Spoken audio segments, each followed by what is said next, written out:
Senhor Jesus, caro telespectador do programa Mensagem de Esperança, que tudo esteja bem contigo e toda a sua família.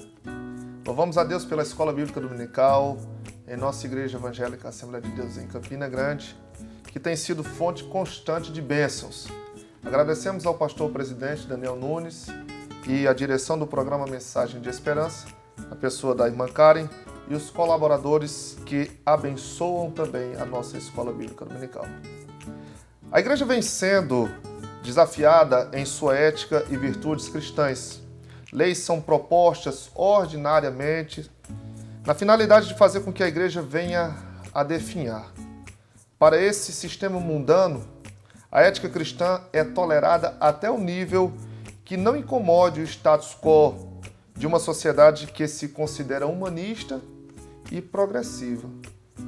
Na visão desses, os cristãos são taxados de desumanos e atrasados. De fato, no século presente vivemos numa sociedade relativista, materialista e pós-moderna, em que os conceitos morais e éticos não seguem os paradigmas estabelecidos da Bíblia Sagrada. Trazendo respostas de como enfrentar as questões morais em nosso tempo, temos a lição do segundo trimestre da Escola Bíblica Dominical com o tema Valores Cristãos, comentada pelo pastor Douglas Batista, ele que é doutor em Teologia, licenciado em Filosofia e presidente do Conselho de Educação e Cultura da Convenção Geral das Assembleias de Deus no Brasil e líder da Assembleia de Deus de Missão no Distrito Federal. A presente lição tem como capa uma Bíblia no meio de um ambiente urbano, representando a imutabilidade dela perante as transformações da sociedade. E para compartilhar com você esta lição, temos conosco o evangelista Amós Santos e o presbítero Tiago Rosas. A paz do Senhor Jesus, presbítero Tiago, a paz do Senhor Jesus, evangelista Amós, glória a Jesus pelas suas vidas. Amém, companheiro evangelista Magdiel. É uma satisfação poder estar aqui, mais uma vez no programa Mensagem de Esperança, da nossa Igreja Assembleia de Deus em Campina Grande, e poder dividir este momento de uma boa discussão e uma abordagem dos temas que nós estaremos trabalhando no próximo trimestre na nossa Escola Bíblica Dominical, sobre um tema de muita relevância, que são os valores cristãos. Amém. A paz do Senhor também, queridos telespectadores. Com muita honra estou aqui fazendo parte dessa discussão que é extremamente importante para os nossos dias. Uma lição que vai falar sobre valores, vai falar sobre enfrentamento. Isso é uma guerra espiritual, uma guerra ideológica em que nós, que fazemos EBD aqui em Campina Grande, nós temos que nos posicionar. É uma lição e um trimestre, essa primeira lição, e também vai trazer um trimestre que vai nos municiar para estarmos ativos dentro dessa batalha. Que Deus em Cristo vos abençoe e continuaremos assim essa discussão. Nós teremos 13 lições que tratarão sobre ética cristã. Já na primeira lição temos o que é ética cristã. Presbítero Tiago Rosas, o tema relacional ética e moral certamente são de grande amplitude. Quais definições melhor elucidariam o conceito de ética cristã? Evangelista Magdiel, certamente essa primeira lição ela já vai situar-nos dentro do debate geral do trimestre a partir do momento em que introduz conceitos, tanto conceitos filosóficos, sociológicos, quanto também de uma perspectiva teológica do que seja ética. É claro que ética, pode-se falar de ética em muitos aspectos e em muitos ambientes, né? A ética ambiental, a ética política, a ética educacional, a ética profissional, mas nós estaremos trabalhando com ética numa perspectiva cristã, de vida cristã, ou seja, como viver esse conjunto de valores, de normas, de regras que regem ou que determinam o comportamento de uma coletividade, de uma sociedade, à luz da palavra de Deus. Ética cristã, lá no étimo da palavra, na raiz da palavra ética, é ethos ou eti, que significa justamente costumes. Então nós estaremos trabalhando os costumes. Há um professor, pedagogo e também filósofo conhecido no Brasil inteiro, que é o professor Mário Sérgio Cortella. Ele costuma dizer que nós neste mundo, vivemos em um grande condomínio. E para que nós possamos ter boa convivência com os demais companheiros deste condomínio, os moradores deste grande condomínio que é o planeta Terra, nós precisamos ter regras de boa convivência. É aí onde entra a noção da ética. É o conjunto de valores, de normas, de regras que estabelecem diretrizes para um bom viver em sociedade. Trazendo para o contexto cristão, ética cristã diz respeito aos comportamentos regidos pela palavra de Deus, que são, primeiro, universais, se aplicam em toda a terra. Segundo, supraculturais, estão acima da cultura, embora não a despreze, mas a ética bíblica, cristã, pautada na palavra de Deus, ela está acima das culturas locais, podendo, não raras vezes, até mesmo interferir nessas culturas e moldá-las. Porque há muitas culturas de alguns países, de alguns povos, que são culturas que perverteram os bons costumes esposados na palavra de Deus. Então a ética cristã ela é supracultural. E ela é também atemporal, porque ela não está sujeita aos limites do tempo e nem pode, com o passar dos tempos, ser alterada, conforme nós vamos ver ao longo dessa discussão aqui hoje, porque a ética secular ela é circunstancial, ela é temporal, ela é moldada com a evolução da cultura e do tempo. Mas a ética cristã ela é fixa, ela é absoluta, porque ela repousa tranquila nos absolutos da palavra de Deus. Então, ética cristã diz respeito aos paradigmas traçados na palavra de Deus para o comportamento do cristão nessa terra, visto que aqui ele é peregrino e caminha para o que dizia Agostinho de Hipona lá no século IV e V, a cidade de Deus. Há uma distinção também que o comentarista faz sobre ética e moral, né? Elucide isso aí para o irmão que está... Há uma linha muito tênue entre o que seja ética e o que seja moral, evangelista Amós. Há uma discussão muito grande entre os acadêmicos sobre como delinear o que é uma coisa distintamente da outra. De forma prática, para fins pedagógicos dessa nossa abordagem aqui hoje, eu direi que ética é o conjunto de valores, regras e normas que estão postas para serem vividos e praticados pela sociedade. Moral é como o indivíduo vive as regras que estão impostas pela ética. É a resposta do indivíduo à ética. Se a resposta é uma resposta de submissão à ética, então se diz que esse indivíduo é um indivíduo moral, correto, que anda de acordo com o que regem as leis, os princípios. Se esse indivíduo transgride a ética, então ele é chamado de antiético ou de imoral. Então, é possível que nós tenhamos o conjunto de regras estabelecidos para ser vivido, mas o indivíduo dentro da sociedade, ou pegando a metáfora do condomínio, o morador de um dos apartamentos desse condomínio, não obedeçam a essas regras. Então, ele poderá ser moral ou poderá ser imoral. Eu diria que a ética está para a coletividade, para o conjunto, para a sociedade, enquanto a moral está para o indivíduo, para a pessoa. Agora, biblicamente falando, não se pode distinguir ética de moralidade, né? A ética e a moralidade, elas caminham juntas e ambas precisam estar pautadas pela palavra de Deus. De modo que eu já me antecipo no comentário importante.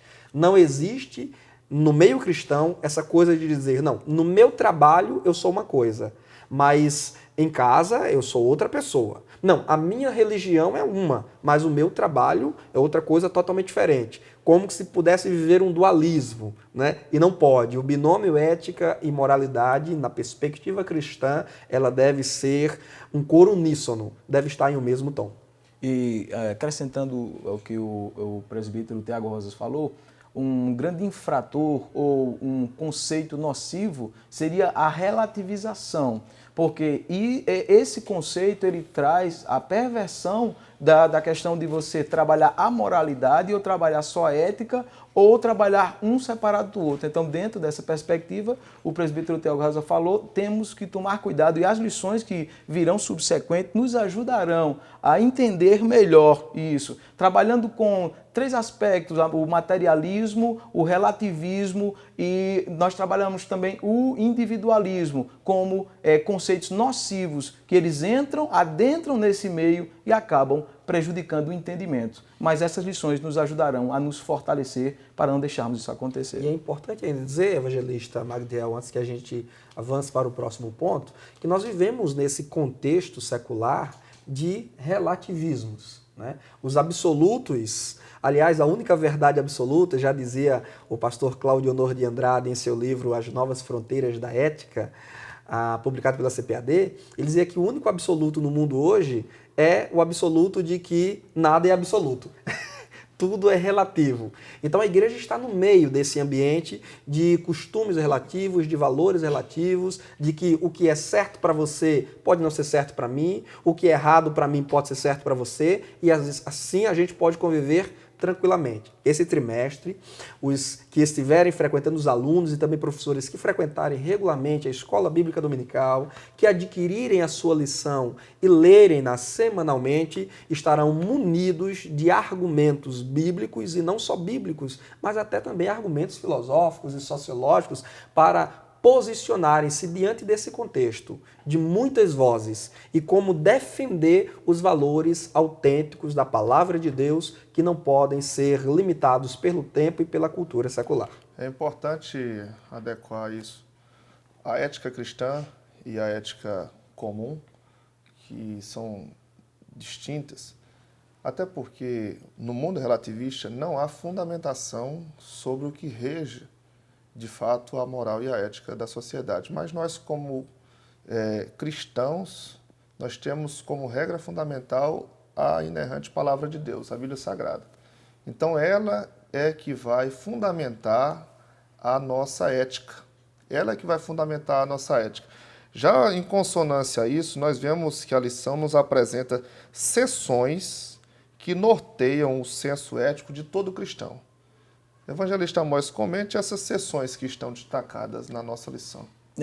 Já abordando esse tema e dando continuidade à explanação muito bem elaborada do nosso querido presbítero Tiago Rosas, nós temos no segundo tópico dessa primeira lição um tema que fala sobre a fundamentação, os fundamentos da ética cristã. Para nós entendermos melhor aonde, qual é a origem, de onde veio. Nós temos padecido, e lá em Oséias, quando nós vemos que ele fala que o povo padece pela falta de conhecimento, é exatamente nesse ponto. Então, a lição ela vai elucidar, ela vai trazer para nós esses pontos.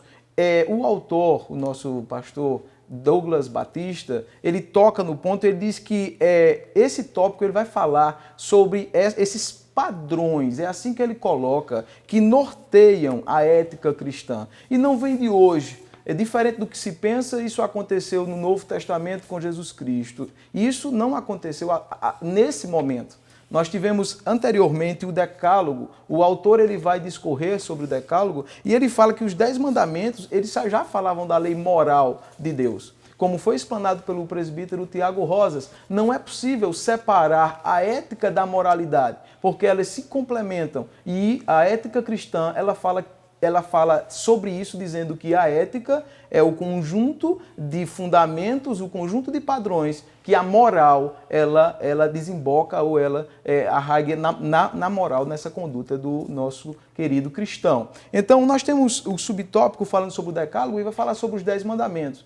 Nós já vemos aí os 4 primeiros mandamentos falando da relação do homem para com Deus. Os seis últimos já falam da relação do homem como sociedade, como foi falado pelo nosso querido presbítero Tiago Rosas e bem explanado. Entrando na sincronicidade desse assunto, nós vemos posteriormente os profetas. Os profetas, eles trouxeram para nós exemplos sobre a parte social, sobre como seriam bons líderes, como agir dentro de uma sociedade corrompida. Porque eu vou abrir um parênteses aqui agora, e evangelista Magdiel, isso é importante, falar sobre essa questão do que acontece nos dias de hoje. As pessoas pensam que o nosso tempo ele é o mais difícil, mas nós sabemos que houveram tempos difíceis no passado. Então, os profetas eles nos trouxeram ensinamentos sobre resistência, de como resistir a esses conceitos, a essas ideologias, principalmente falando sobre a questão da idolatria, da qual Deus ele abomina. Os evangelhos, trazendo já para o Novo Testamento, eles vão trazer, e eu gostei muito da explanação, porque fala-se sobre as boas novas. E o autor, ele coloca como mais alto ideal, ou mais alto padrão, para nós entendermos melhor. Já partindo para o Sermão do Monte, que está dentro desse mesmo propósito, nós vemos os ensinamentos, como Jesus ele se importou. São 2 capítulos, do capítulo 5 ao capítulo 7 de Mateus, para que a sociedade ela pudesse entrar dentro de um sistema onde houvesse respeito, primeiro, adorasse a Deus, e depois, mutualmente, ela pudesse entender isso. E, por fim, nós temos as cartas paulinas, que vão falar sobre a relação social. O apóstolo Paulo, ele é um especialista nisso, na questão de convivência, ele fala sobre sociedade, moralidade, e ele fala sobre relacionamento com Deus. A partir desse momento, entendemos então que os fundamentos do cristianismo, ou os fundamentos da ética cristã, eles retratam de momentos anteriores ao Novo Testamento, porque Deus, como foi falado aqui, não trabalha, presbítero Tiago Rosa, com valores que são relativos, mas ele trabalha com valores absolutos. O mesmo Deus que entregou o decálogo a Moisés é o mesmo Deus que está hoje falando conosco e nos direcionando. No textuário da nossa primeira lição, nós temos a citação de 1 Coríntios, capítulo 10, versículo 23, onde diz: todas as coisas me são lícitas, mas nem todas as coisas convêm. Todas as coisas me são lícitas, mas nem todas as coisas edificam. Presbítero Tiago, nesta primeira lição, há o chamado para vivermos uma vida eticamente cristã, em ordenanças que vieram desde o Antigo Testamento até o Novo Testamento também. Apresente os 3 chamados destacados pelo pastor Douglas nessa primeira lição. Muito bem, evangelista Magdiel. É preciso dizer para os nossos telespectadores que a primeira lição do segundo trimestre de 2018, que traz esses conceitos introdutórios sobre ética cristã e os fundamentos nos quais a ética cristã repousa, está baseado nos comentários do apóstolo Paulo na sua primeira carta aos Coríntios, capítulo 10, onde o apóstolo Paulo destaca alguns comportamentos que o cristão deve evitar e outros que ele deve praticar para que ele possa vivenciar de fato e de verdade a ética, os bons valores, a moral, da forma como agrada a Deus. Ele trouxe os exemplos dos judeus no Antigo Testamento, sobretudo durante a peregrinação do Egito, rumo à Terra Prometida, e falou para nós, refiro-me ao apóstolo Paulo, falou para nós sobre erros que os hebreus cometeram durante esta peregrinação e que foi a causa da perdição deles. Então o apóstolo Paulo ele diz, olha, esse relato bíblico sobre esses erros, sobre esses desvios morais do povo hebreu no deserto, estão postos para nós como figuras, como as sinalizações de Deus para nós cristãos de que não podemos cometer os mesmos erros deles, sob a pena de recebermos semelhante condenação. Então, respondendo agora propriamente a sua pergunta, depois de haver situado esse ambiente bíblico no qual o terceiro tópico se desenvolve, nós temos 3 chamados que a ética cristã, a priori, nos convida a viver. Primeiro, não cobiçar as coisas mais. O evangelista Amós situava-nos há pouco sobre o decálogo, que é um dos fundamentos da ética cristã, nas escrituras sagradas. E desde a lei de Moisés, a cobiça a coisas alheias já estava proibida, como, por exemplo, não cobiçar os bens do próximo, a mulher do próximo. Então, fere os princípios da ética judaico-cristã a cobiça aquilo que me é proibido na palavra de Deus. É interessante porque o texto que você leu, no nosso texto áureo da nossa lição, o apóstolo Paulo fala que todas as coisas me são lícitas, mas nem todas me convêm e não vou me deixar levar por nenhuma delas. Perceba que o apóstolo Paulo está dizendo que há coisas que podem ser até permitidas e aceitas socialmente, são lícitas. Podem ser até permitidas legalmente. A Constituição, a lei estabelecida no Congresso Federal pode não impor nenhuma proibição sobre aquele fato, aquele evento, aquela experiência. Mas Paulo vem dizer, não me convém. Né? Então, muitas vezes, aquilo que é aceito socialmente, aquilo que é permitido legalmente, pode não ser autorizado pela palavra de Deus. Novamente, ressalto a supremacia e a autoridade maior da palavra de Deus. O primeiro chamado é o chamado a o contentamento, a aceitar aquilo que Deus te dá, a aceitar aquilo que Deus tem para você, a aceitar aquilo que é legal, que é lícito e que convém para você e rejeitar toda forma de cobiça. A gente vai falar um pouco mais à frente sobre dinheiro, sobre finanças, presbítero Amós, mas permita-me me adiantar aqui numa palavra, por exemplo, do apóstolo Paulo. Paulo disse que o amor ao dinheiro é a raiz de todos os males. Não é o dinheiro, é o amor ao dinheiro. Então, quando o homem cobiça exacerbadamente a riqueza, Jesus dizia, quando ele busca acumular os tesouros deste mundo, Paulo vai dizer, ele cai em muitos laços e amargura. Então, a cobiça, ela é... Aliás, Tiago vai dizer que o pecado nasce na cobiça. E uma vez consumado o pecado, gera morte. Então, se olharmos bem, a cobiça é a avó da morte, que gera o pecado, e o pecado, então, gera a morte. Segundo chamado é o chamado a fugir dos ídolos, a não nos tornarmos idólatras. A palavra idolatria, lá na sua origem, na sua raiz grega no Novo Testamento, ela é formada de duas outras palavras, eidolon e latreia. Eidolon dá origem a ídolo, e latreia é a veneração religiosa, é o culto religioso. Portanto, idolatria é o culto religioso, é a homenagem religiosa, é a reverência religiosa a ídolos. E a lei de Moisés também já proibia. Aliás, o primeiro mandamento de Deus é não terás outros deuses diante de mim. Então, o homem não pode colocar o seu coração, não pode colocar a sua vida em outra pessoa ou outra coisa que não seja o seu Criador, o seu Senhor. Aliás, este é o mal de muita gente hoje. É fazer do seu Deus o seu dinheiro. Quantas pessoas não batem na carteira no bolso e dizem, meu Deus é o meu dinheiro? Só que ele se esquece que se ele pegar qualquer nota em real e verificar lá, tem uma expressãozinha colocada assim, que muita gente já lutou para derrubar, mas ainda não conseguiu. Deus seja louvado. Aí eu costumo brincar dizendo que quando uma pessoa incrédula, um ímpio, chegar para você e dizer, meu Deus é o meu dinheiro, aí você, cristão, diga para ele que até o Deus dele louva o seu Deus. Né? Então nós não podemos ter outros deuses, mas o meu filho pode ser um Deus para mim, se eu venero religiosamente, se eu o exalto acima de Deus. Uma namorada, uma esposa pode ser um Deus se você dá mais atenção, se você cultua, se você negligencia a oração, a fé, a palavra, a comunhão com Deus e com a igreja, por conta de compromissos românticos. O seu trabalho pode ser o seu Deus, a sua casa pode ser o seu Deus, o seu carro pode ser o seu Deus, não só ídolos religiosos propriamente, mas ídolos materiais também. Então a palavra de Deus nos convida a não praticar a idolatria. E por último, não a prostituição.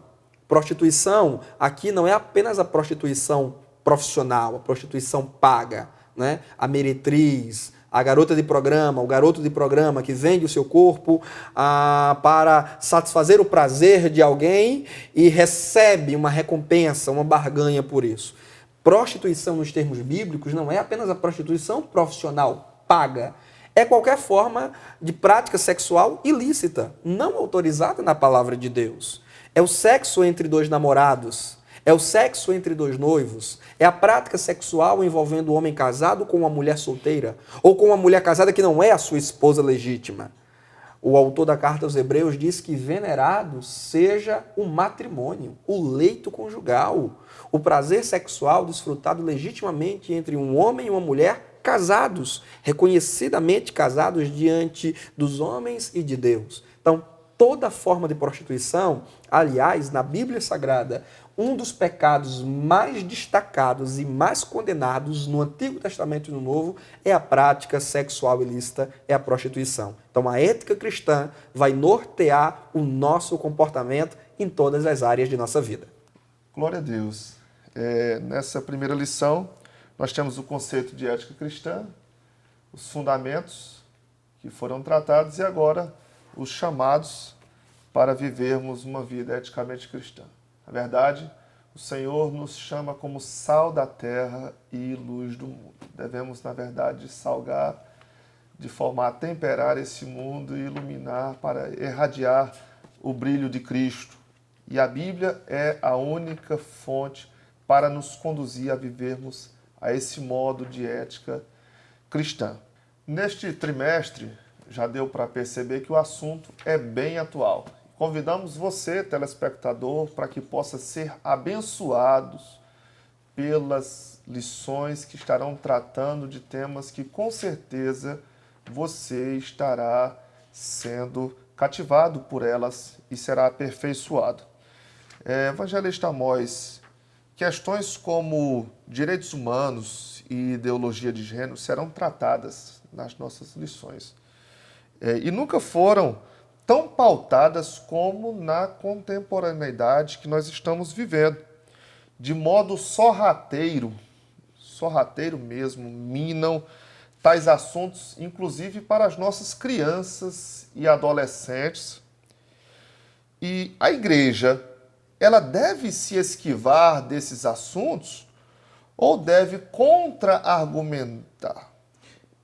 Tomando essa fala e já me colocando, com relação à questão dos direitos humanos, o autor ele vai falar isso, só vou tocar aqui, a igreja local está imersa na realidade de seus membros, ou seja, qual é o papel da igreja? E nós, enquanto igreja, estamos aqui para orientar e para combater, como disse no começo, nós estamos nos municiando e repassando essa parte, porque a igreja ela é responsável por tudo que acontece na realidade interna e externa a nós. E com relação à ideologia de gênero, nós sabemos que é um assunto que é muito debatido, está em ascensão os debates, principalmente na universidade, evangelista Magdiel. Muitos jovens estão sendo bombardeados diariamente, não é brincadeira. Então a igreja ela vai se posicionar para falar dos direitos humanos, ela vai se posicionar para falar sobre ideologia de gênero, sobre a égide da palavra, sobre como você deve se portar, não se esquivando, mas se municiando, se preparando para responder esses questionamentos. É importante que você venha para a escola dominical para que seja fortalecido e saber como se desviar desses ataques. São os dardos inflamados do maligno que vem para a universidade, para o âmbito secular, mas que também as próprias crianças, frágeis como são, inocentes como são, já são, às vezes, fontes férteis para que essas pessoas, transvertidos de aparente verdade, venham incutir na mente dos filhos dos crentes, porque vai tratar de ética cristã, então os filhos dos crentes devem estar preparados para saber como enfrentar essas questões. É um enfrentamento. Eu gostaria de aproveitar o gancho para dizer que, embora o cristianismo e a Bíblia Sagrada não seja humanista, porque o humanismo é uma corrente filosófica, sociológica, ideológica, que pretende centralizar o homem. O homem é um fim em si mesmo.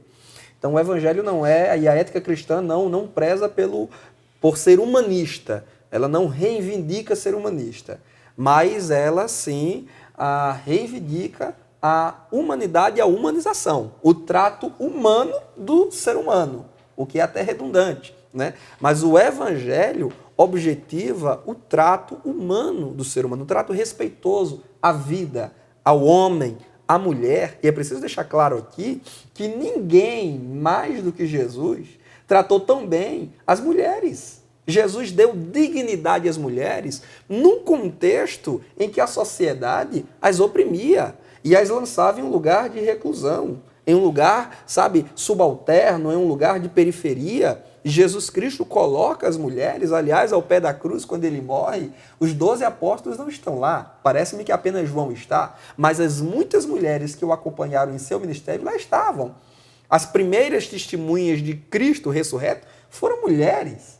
Aqueles que mais investiram no ministério terreno de Jesus foram mulheres ricas que com suas posses contemplavam Jesus e seu ministério. Os estrangeiros são muito contemplados. Hoje a gente vive uma discussão, né?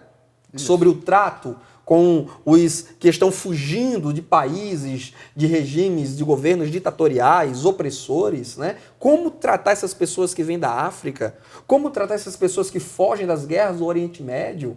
O Evangelho vai, ao mesmo tempo, a ética cristã vai, ao mesmo tempo, não só ressaltar os pontos negativos da ética circunstancial relativa secular, mas também vai apresentar a alternativa autêntica da palavra de Deus sobre como tratar, sobre como lidar com essas questões. Então, como nós devemos tratar os estrangeiros, os fugitivos, os prisioneiros de guerra, como tratar os que estão presos em cadeias, né? Direitos humanos existe para isso também. E aí a ideologia de gênero, a gente vai destacar, né, o que é realmente elementar e fundamental, que é o sexo criado por Deus, homem e mulher, macho e fêmea os criou. Há, inclusive, uma de nossas lições que tratará sobre a ética cristã e a sexualidade, confirmando que o matrimônio é uma bênção de Deus para a igreja.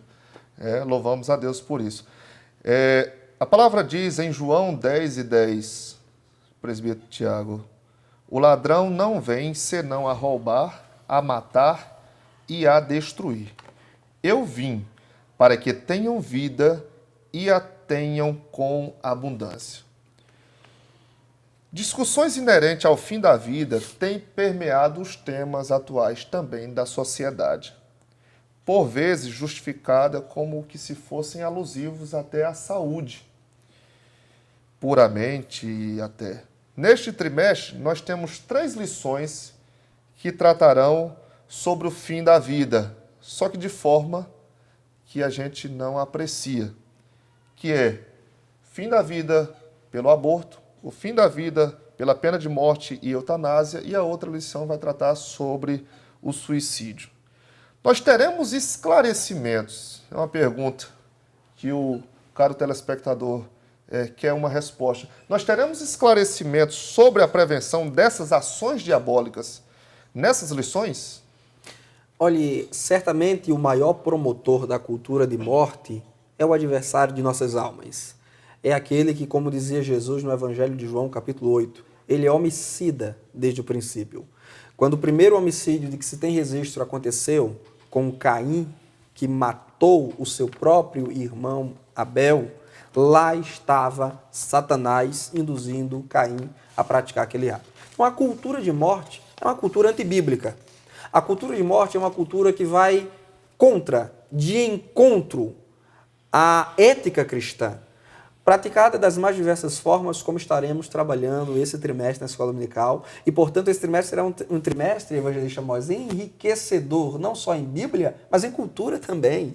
Em política também, porque querendo ou não, ainda que não pratiquemos política partidária, mas todos nós somos seres políticos. O ser humano é um agente político porque ele se posiciona nesses temas, nessas demandas sociais. Então, como a palavra de Deus trata a pena de morte? Aliás, é preciso dizer desde já que mesmo no ambiente protestante evangélico, há as relativizações.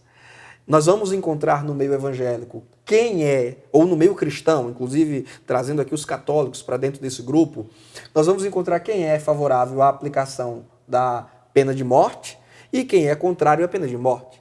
Vamos encontrar pessoas que são favoráveis à prática da morte assistida, a chamada boa morte, a eutanásia, e quem é contrário a ela. Quem é favorável a toda forma de aborto, quem é contrário a toda forma de aborto. Quem é favorável a algumas formas de aborto, inclusive já previstas em lei, e quem é contrário a elas. Vamos encontrar alguns que são, eu não direi que favorável ao suicídio, porque eu acho que ninguém em sã consciência nesse mundo pode ser favorável ao suicídio. Né? O suicídio que justifique, né? Mas há os que justificam, né? Nós vamos encontrar aqueles que justificam. Ou tentam justificar. Ou tentam, né? Porque de fato, é meio complicado. De fato, porque entre tentar e conseguir há uma distância grande. Mas há aqueles que tentam justificar o suicídio, inclusive no meio protestante ortodoxo, aqueles que amenizam, não é? Amenizam a gravidade do suicídio.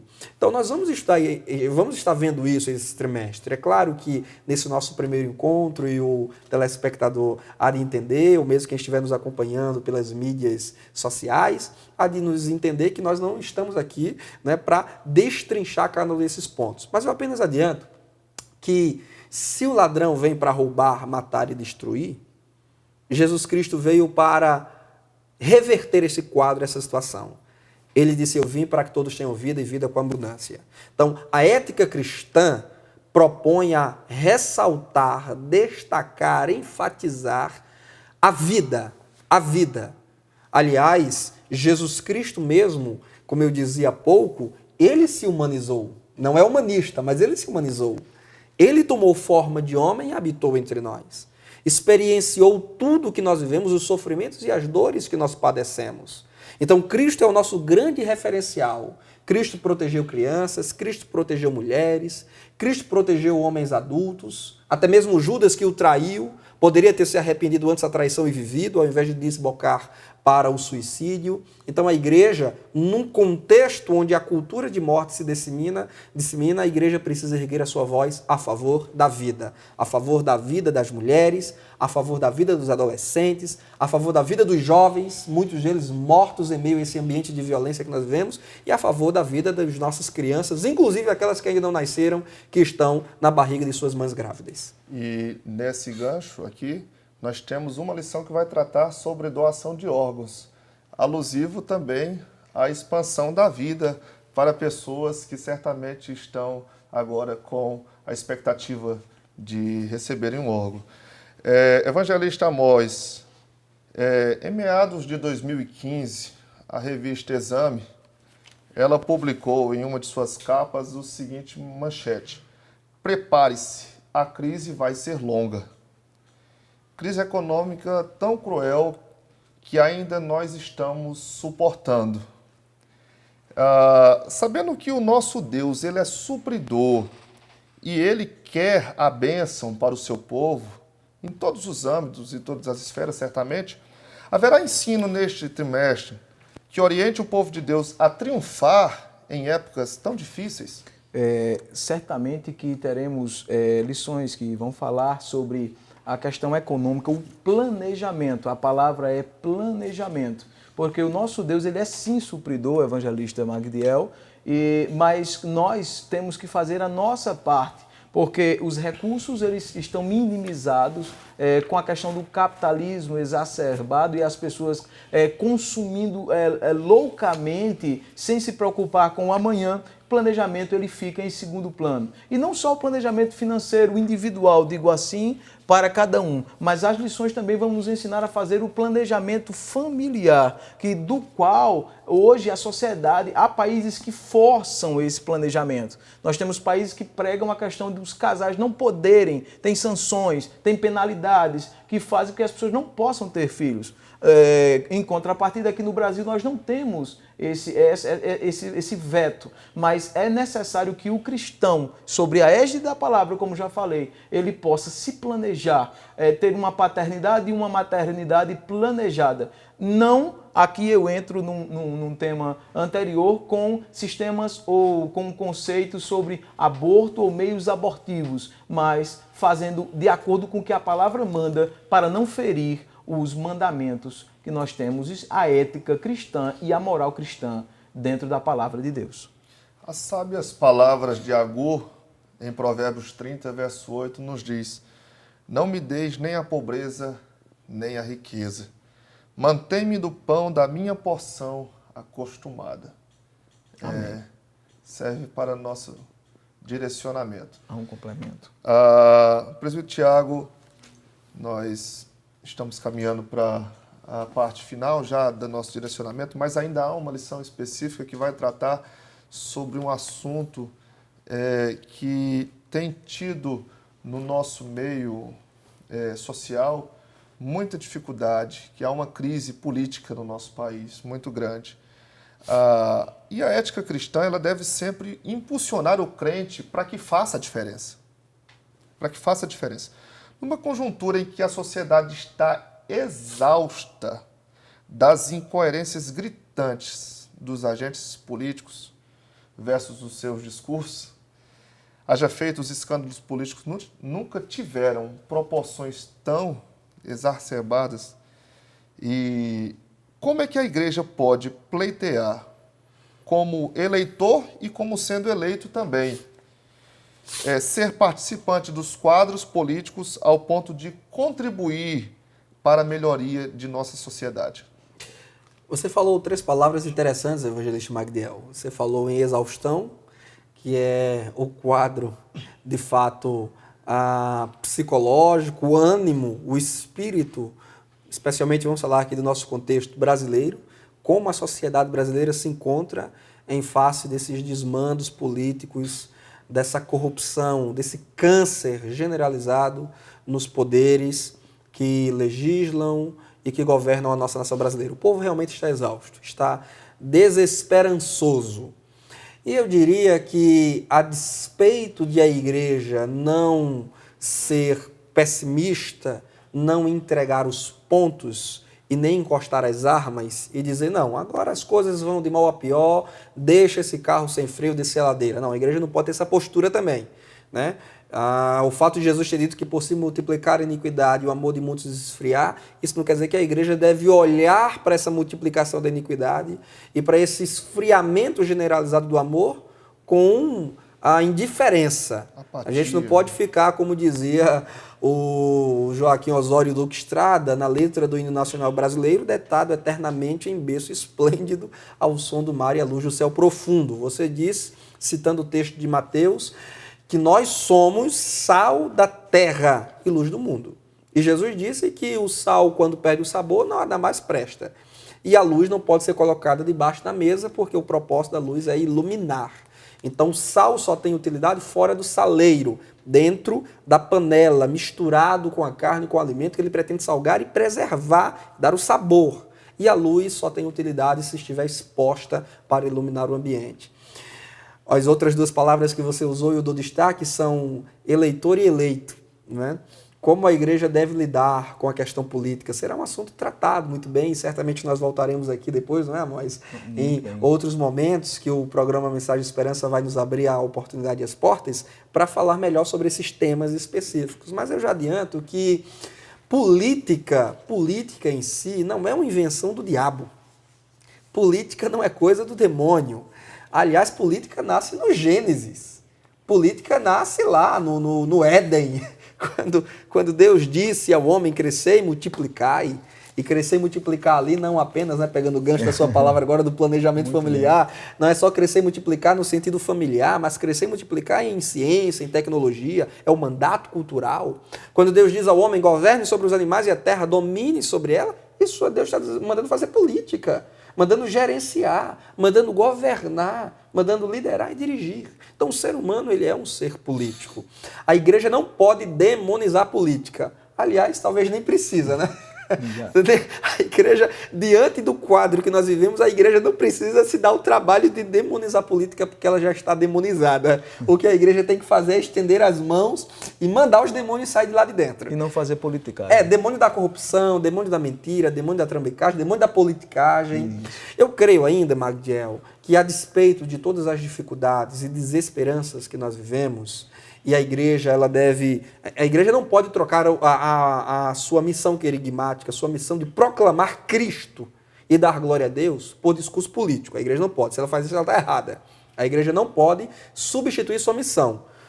Política partidária fazem os políticos. A igreja prega, a igreja proclama. Mas a igreja deve influenciar também esses ambientes, e eu creio que isso é possível, à luz da ética cristã, à luz da palavra de Deus, a Bíblia Sagrada. Nós temos modelos de gestores públicos, de governantes, de políticos excelentes, de homens de Deus que influenciaram a sua geração, de homens e mulheres de Deus que governaram com justiça, com equidade e que estão postos para nós como governantes justos a serem imitados. O que dizer, por exemplo, de Davi, rei, monarca de Israel?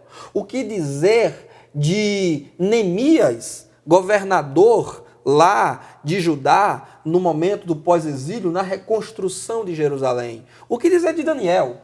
Eu acho que talvez esse seja até um exemplo ainda mais propício para o nosso contexto brasileiro. Daniel, um político, um diplomata, servo do Senhor, temente a Deus. A gente não diz que ele é cristão porque ele viveu antes de Cristo, mas um servo do Senhor, que foi um político num ambiente de impiedade, de maldade, de corrupção, de engano e de muita imoralidade, que foi o domínio tanto dos babilônios e depois dos persas. Mas Daniel foi excelente naquilo que ele fez e está posto para nós como exemplo de um político íntegro, reto e correto. No Novo Testamento nós vamos ter homens que, se valendo de influências políticas, Pilatos lavou as mãos, né? Mas nós vamos ter, por exemplo, José de Arimateia, um homem que, se valendo de influência política, pleiteou o bom trato e o respeito com o corpo de Jesus após a sua morte. Nós vamos ter políticos no Novo Testamento, citados por Paulo, inclusive, que estavam se convertendo e que, inclusive, alguns deles até ajudaram Paulo em sua defesa da fé, do evangelho, dos valores cristãos. Então, eu creio que é possível ser sal da terra e luz do mundo, seja na Câmara Municipal, seja na Assembleia Legislativa, seja no Congresso Federal. Agora, desde que pautado na palavra de Deus. Quando o político se desvia da palavra para a esquerda ou para a direita, aí, meu irmão, e aqui quando eu falo esquerda ou direita, não estou me referindo agora a ideologias partidárias, estou me referindo ao que a palavra de Deus fala, né? Questão moral. Quando ele se desvia da direção que Deus propôs para ele, aí ele realmente vai se envolver em corrupção, o nome dele vai ser jogado no ventilador e ele vai ser um grande promotor de escândalos para a causa de Deus. Eu creio que Deus vai dar sabedoria aos alunos da escola bíblica para que possa distinguir, porque no ano de crise, em tempos de crises, são tempos também de oportunidades. E nós devemos orar pelas autoridades constituídas para que elas sejam de fato constituídas e abençoadas pela nossa oração. Nós temos esse grande papel fundamental. Você que vá à escola bíblica dominical, tenha em mãos a sua lição, tenha também o livro como subsídio, que será abençoador. Você, professor, manuseie ele e, antes de qualquer outro, manuseie a palavra de Deus, porque ela é condutor nosso para a ética cristã. Louvamos a Deus pela vida dos nossos irmãos aqui que abrilhantaram a manhã desse programa Mensagem de Esperança. Evangelista Amós, suas considerações finais e seu agradecimento. Logo em seguida, o presbítero Tiago também. Gostaria de agradecer a todos. É um trimestre desafiador, só posso dizer isso. A lição fala valores cristãos enfrentando as questões morais. Não é fácil. São conceitos abstratos. Não é fácil lutar contra isso. Mas vamos com força, com fé, orando ao nosso Deus, colocando a palavra do Senhor como primeiro lugar, em primeiro lugar, e assim nós estaremos bem armados e preparados para essa guerra da qual já começou e que nós vamos somente indicar. Agradeço a Deus pela vida do evangelista Magdel, do presbítero Tiago Rosas. Me sinto honrado no dia de hoje e agradeço também a você, telespectador, por estar dando audiência, por estar assistindo este programa que tem sido abençoador para a Escola Bíblica Dominical e para todos vocês e nós que estamos aqui também. Agradeço a Deus. Eu louvo a Deus por este programa Mensagem de Esperança, pelo nosso pastor presidente Daniel Nunes, um homem de uma mente aberta e de uma visão muito expansiva, que com o seu olhar de águia tem contemplado a escola dominical e nos aberto esse espaço para divulgarmos o trabalho da educação cristã. Agradecer ao programa Mensagem de Esperança, que sempre tem sido um colaborador fiel da Escola Bíblica Dominical. Agradecer aos companheiros, evangelista Magdiel, que esteve conduzindo não é debate, porque não houve choque de ideias, né? Essa discussão, esse diálogo, e ao companheiro evangelista Amós também, por dividir conosco essa discussão. Eu gostaria de terminar minha palavra citando o texto do apóstolo Pedro. Pedro disse: santificai a Cristo em vossos corações, e estejais preparados para responder com mansidão a todos quantos pedirem a razão de vossa fé. Preste atenção numa coisa, caro telespectador. Pedro começa dizendo: santifiquem Cristo em seus corações. Porque ética cristã tem a ver com santidade. Ética cristã tem a ver com o caráter de Cristo em nós, com o fruto do Espírito em nós. É muito mais do que um trabalho de estética, é muito mais do que um trabalho de aparência, é muito mais do que trabalhar regras de etiqueta social. Ética cristã tem a ver com a essência do caráter cristão, tem a ver com doutrina, tem a ver com dogmas bíblicos que são, como eu dizia no início, supraculturais, universais e atemporais. Agora perceba ainda o que Pedro diz: para que estejais preparados para responder com mansidão aos que pedirem a razão de vossa fé. Então, estudar ética cristã, como faremos esse trimestre, é nos preparar para esse desafio, é nos qualificar para dar ao mundo as respostas que o mundo precisa, para dar ao mundo a influência que o mundo precisa receber, porque a igreja não pode ser influenciada pelo mundo. A igreja deve influenciar o mundo. E eu creio que é exemplo de grandes homens de Deus no passado, como Robert Hakes, fundador da Escola Bíblica Dominical, John Wesley, grande avivalista, que através do seu trabalho de disseminação do Evangelho, de suas visitas aos presídios e de também sua contribuição com a Escola Dominical, salvou a Inglaterra de uma possível degradação ética, moral e social para a qual a Inglaterra se encaminhava. A exemplo de William Wilberforce, a exemplo de muitos estadistas norte-americanos, presidentes norte-americanos, que conduziram o seu governo pautados pela ética da palavra de Deus. A exemplo de grandes políticos. Nós iremos, esse trimestre, então, ressaltar as regras de boa convivência e de bom comportamento e conduta, primando pelas verdades sagradas da palavra de Deus. Que Deus abençoe. Glória a Deus. Deus abençoe você. Caro telespectador, esteja no próximo domingo na Escola Bíblica Dominical para receber da parte do Senhor. Reiteramos o nosso agradecimento ao pastor presidente Daniel Nunes e à direção da irmã Karen e os seus colaboradores. E a você que esteve conosco até este momento, que Deus em Cristo lhe abençoe com a paz do Senhor Jesus. Amém.